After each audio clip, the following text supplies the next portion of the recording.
Startujemy. Startujemy.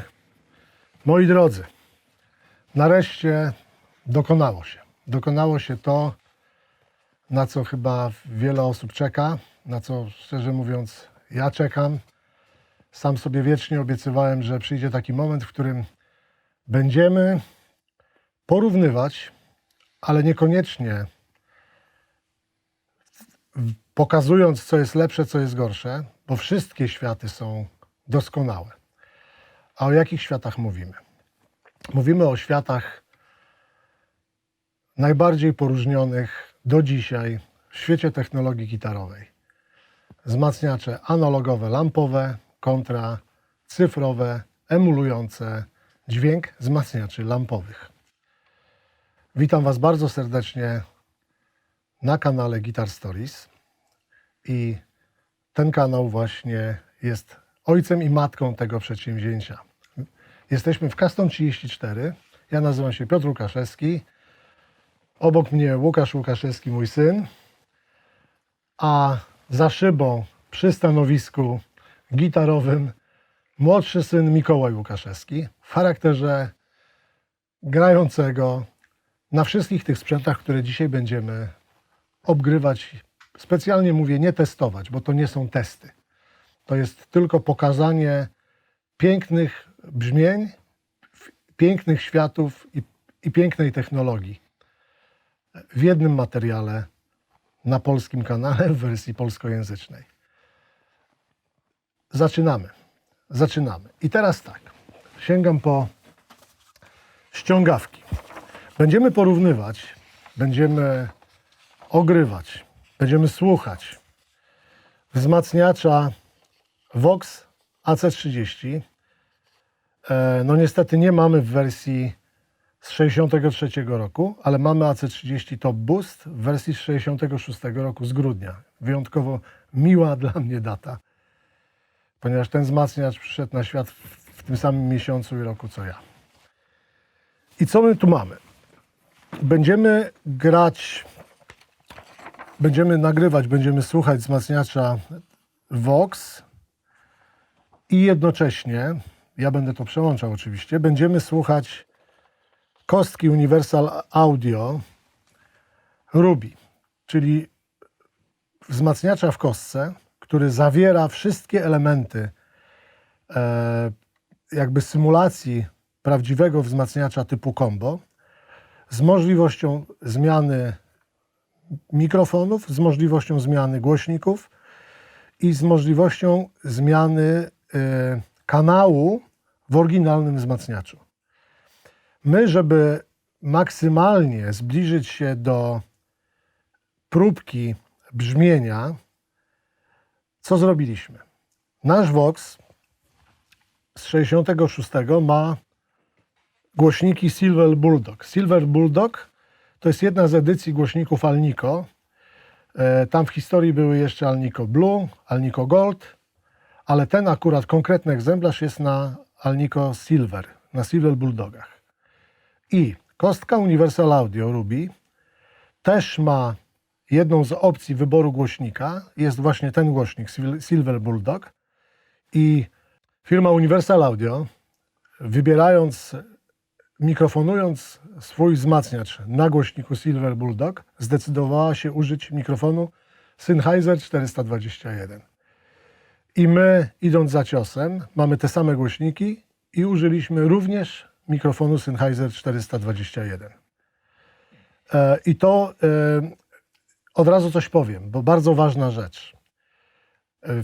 Kiedy robi się próbki, używa się i odpowiednich mikrofonów, i odpowiednich przewzmacniaczy mikrofonowych w danym stole, w danym studiu. Pamiętajcie, że nie chodzi nam o to, żeby się te dźwięki były identyczne. Chodzi nam o to, żeby pokazać piękno jednego i drugiego świata. Więc te dźwięki i ten sound, który słyszycie za chwilę, to nie będzie sound 1:1. Nawet nam wcale na tym nie zależało. I wcale nie chodziło o to, żeby udowadniać jakiejkolwiek ze stron, że tamta jest gorsza, ale tamta jest lepsza. Każdy posłucha tego w sposób obiektywny, mam nadzieję, i kompletnie obiektywnie albo subiektywnie dla siebie wybierze to, co mu się bardziej podoba. My tylko pokazujemy metody. Metody największej prawdy o nagraniu wzmacniacza, czyli nie chodzi o to, żeby być tam za szybą ze wzmacniaczem, bo tam jest zawsze fajnie.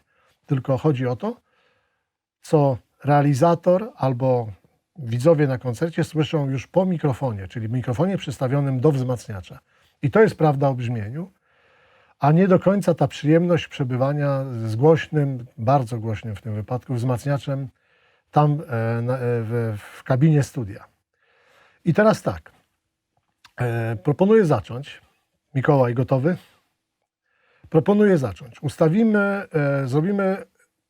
Zrobimy takie porównawcze próbki. Zrobimy najpierw gitarę na oryginalnym wzmacniaczu z lekko dodanym roomem naszego studia, ponieważ oryginalna próbka w Universal Audio też zawiera małą domieszkę roomu symulującego właśnie studio. Uzyskamy podobne warunki akustyczne, ale na pewno różne efekty brzmieniowe. Potem przełączymy się na kostkę Ruby, ja zresztą będę mówił na bieżąco, na czym to polega. I zaczniemy od gitary typu Fender Stratocaster. Potem będziemy zmieniać oczywiście instrumenty na typu Gibson Les Paul. I powtórzymy ten sam test w porównaniu prawdziwy wzmacniacz Ruby, a następnie wzmacniacz voxopodobny, bardzo podobną konstrukcję, replikę Matchlessa, ale z wirtualną kolumną aux. Też z mikrofonem Sennheiser 421.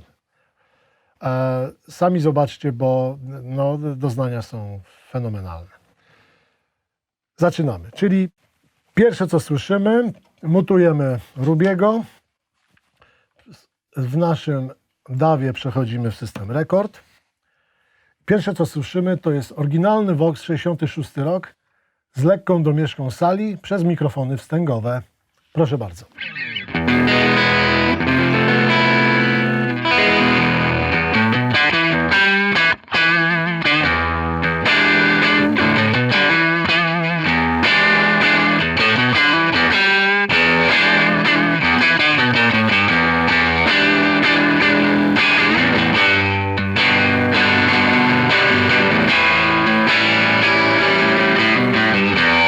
Okej. Dobra. I teraz Mikołaj zagra coś podobnego.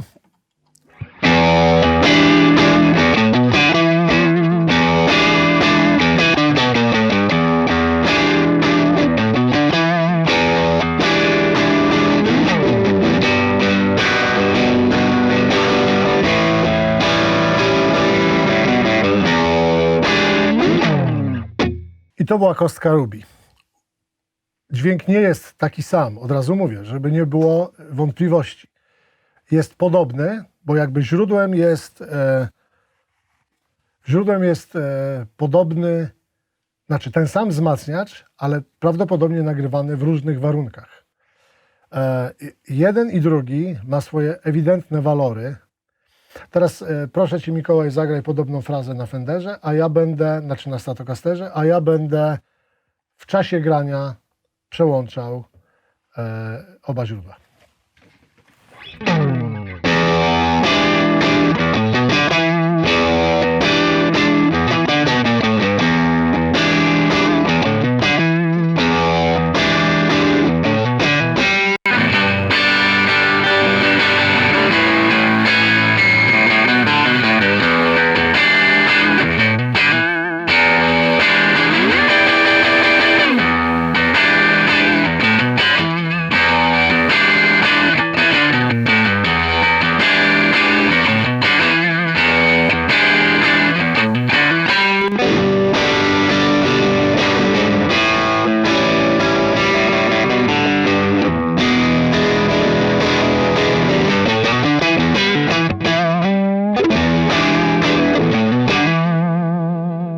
Okej.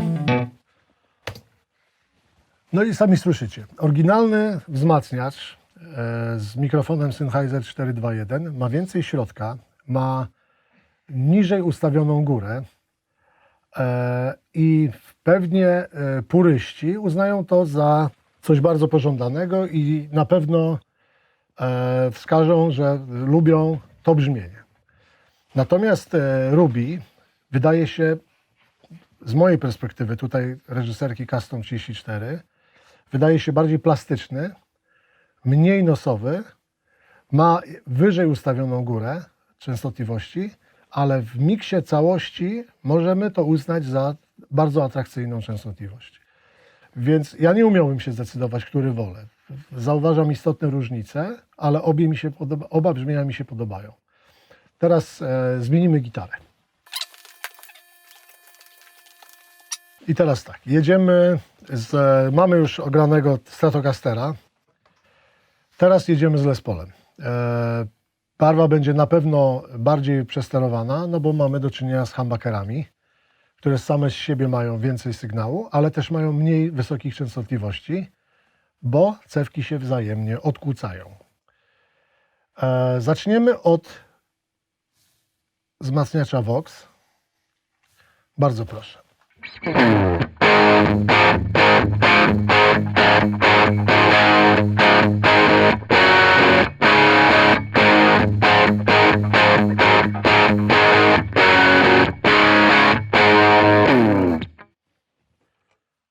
Ruby.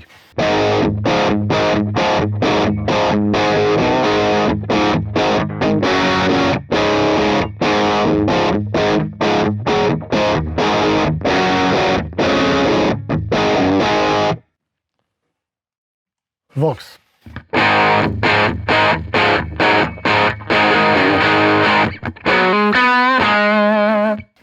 Ruby.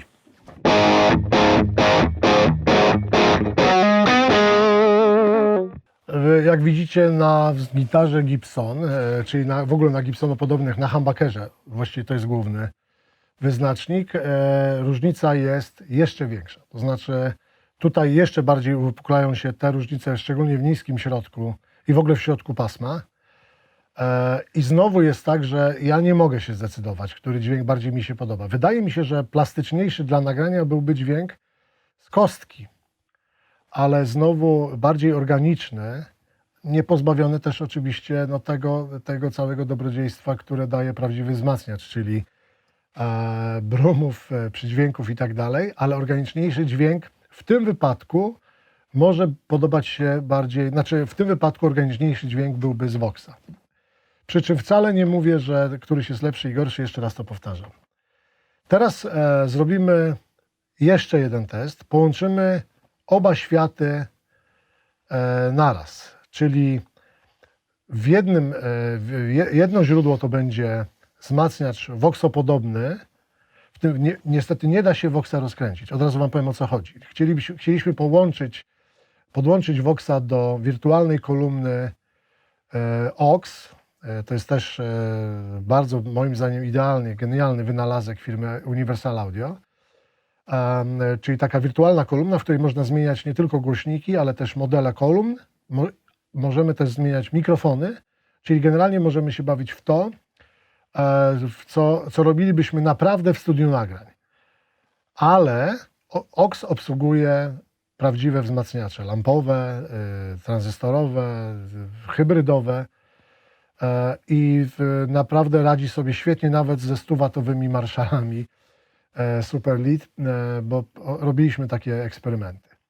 I teraz tak, dlaczego mówię świat połączony, świat hybrydowy? Ponieważ połączymy Matchlessa z typem brzmienia voxowego. Dlaczego mówię typ brzmienia? Bo Voxa nie da się rozkręcić. To jest zamknięta konstrukcja typu combo i żeby móc się wpiąć z auxem, musielibyśmy się tam przelutować, a mamy zasadę, że wzmacniacza z 1966 roku nie otwieramy, nie przerabiamy, nie przelutowujemy. Więc ustawiliśmy wzmacniacz, który w studiu jest najbliższym konstrukcyjnie, ale jest typu head. To jest replika zrobiona przez Sławka Mroczka wzmacniacza Matchless. Bardzo podobna konstrukcja. 4 lampy EL84 w końcówce mocy, 30 W.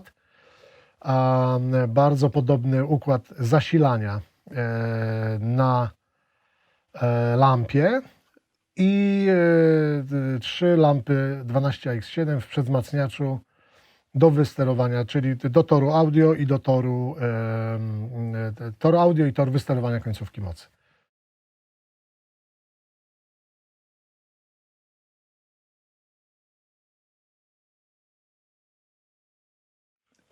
I teraz tak. Matchless najbardziej w naszym studio nie mieliśmy główki Voxa. Najbardziej zbliżony do Voxa wzmacniacz typu head, podłączony do Oxa i na Oxie ten sam głośnik i też mikrofon 421 Sennheisera, no i Ruby bez zmian. Zaczniemy od Rubiego. Proszę bardzo. Oczywiście gitara Gibson.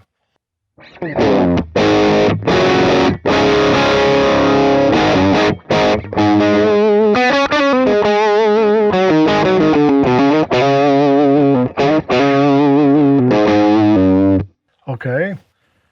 Teraz lampowy wzmacniacz z wirtualną kolumną aux.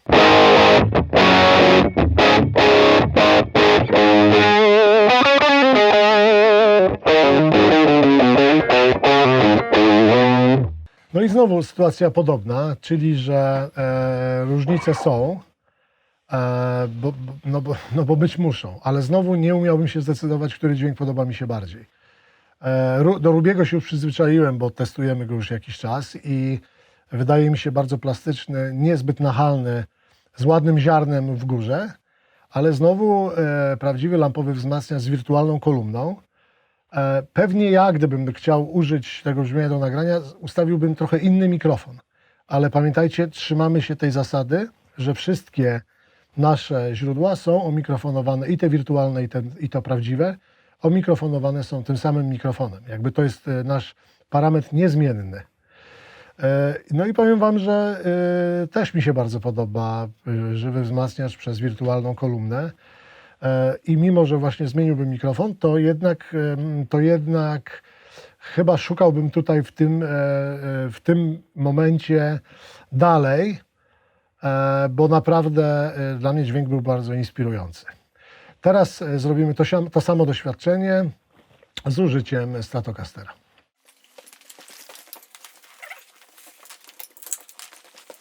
Jedziemy dalej.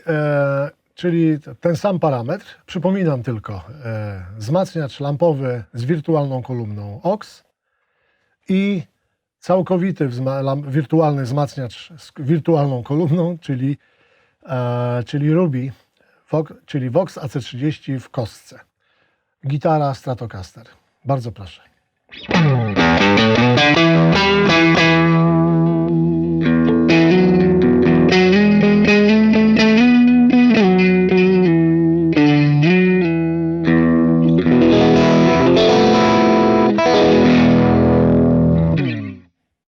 I szybka zmiana.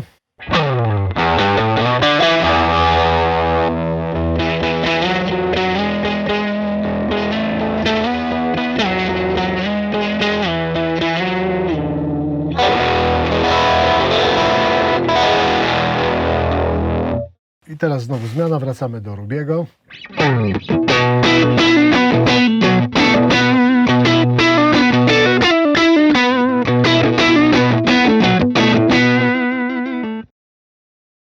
I aux.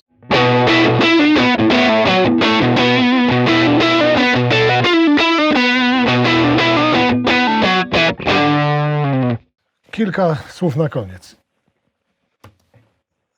Wirtualna kolumna z prawdziwym piecem wydaje mi się idealnym rozwiązaniem dla tych nie do końca przekonanych do świata całkowicie wirtualnego, czyli do całkowicie cyfrowego.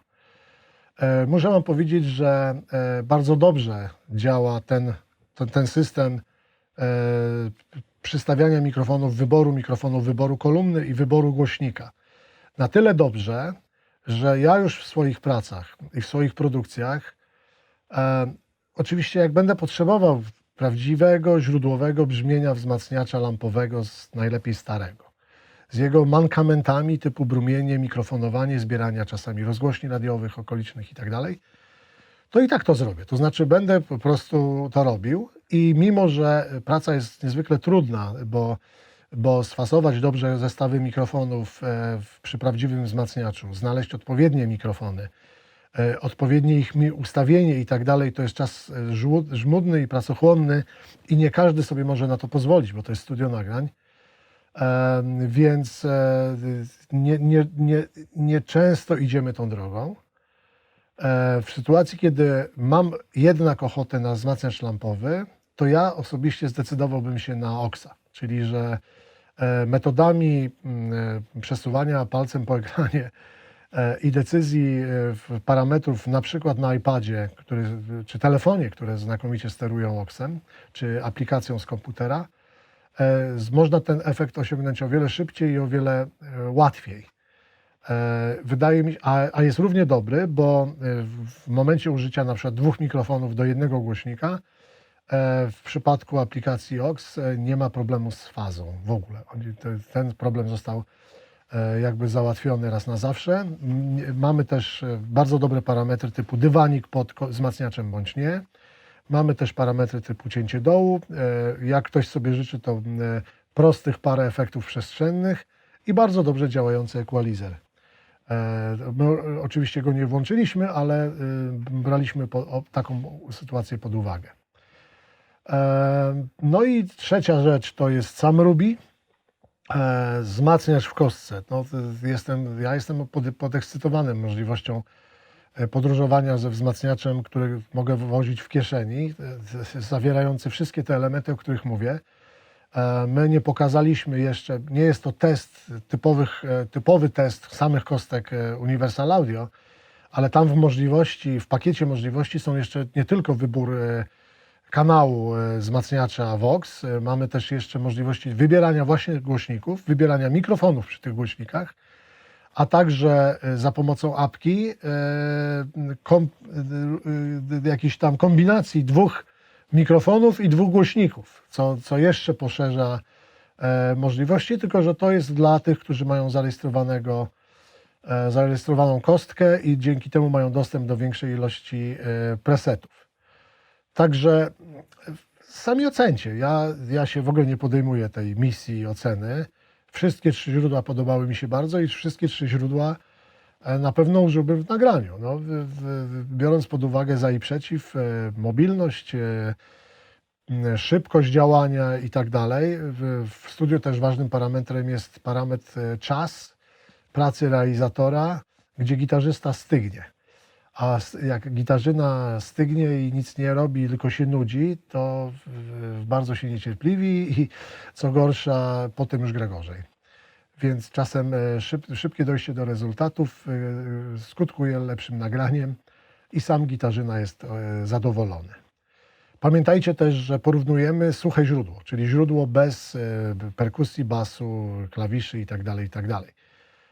Każdy instrument zachowuje się zupełnie inaczej, kiedy towarzyszą mu inne instrumenty, kiedy musi się przebić przez warstwę innych instrumentów, a kiedy gramy sami.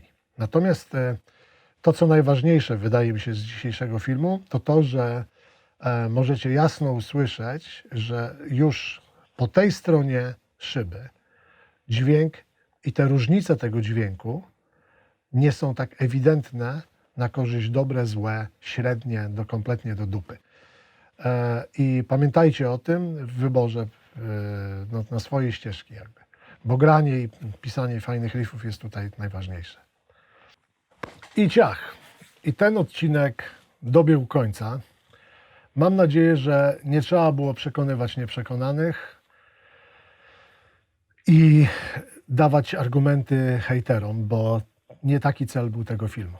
My pokazaliśmy tylko prawdę, nawet nie próbując się zbliżyć brzmieniowo do oryginału. To jest bardzo ważne. Mogliśmy użyć pewnych rodzaju sztuczek studyjnych, zabiegów, equalizerów i tak dalej, żeby ten dźwięk był podobny, niemal idealny i wtedy byłaby dyskusja, co jest lepsze, a co jest podobne, a co nie jest. To nie miało być podobne. To miało być ustawienie, źródłowo ustawione, te same wzmacniacze na tych samych kolumnach i na tych samych głośnikach i z tym samym mikrofonem, ale w różnych odsłonach różnych firm. I tylko wasz gust zdecyduje o tym, czy to jest komu się co podoba. Dlatego kończymy ten odcinek, bo zachęcamy do oglądania następnych, bo przed nami jeszcze 2, gdzie będziemy robić podobną odsłonę wzmacniacza Fendera Deluxe Reverb z 65 roku i w kostce Dream 65 od Universal Audio i wzmacniacza Woodrow od Universal Audio, czyli w oryginale Fendera Tweedy Deluxe z 55 roku. Wydaje mi się, że będzie równie ciekawie. Bardzo Was serdecznie zapraszamy.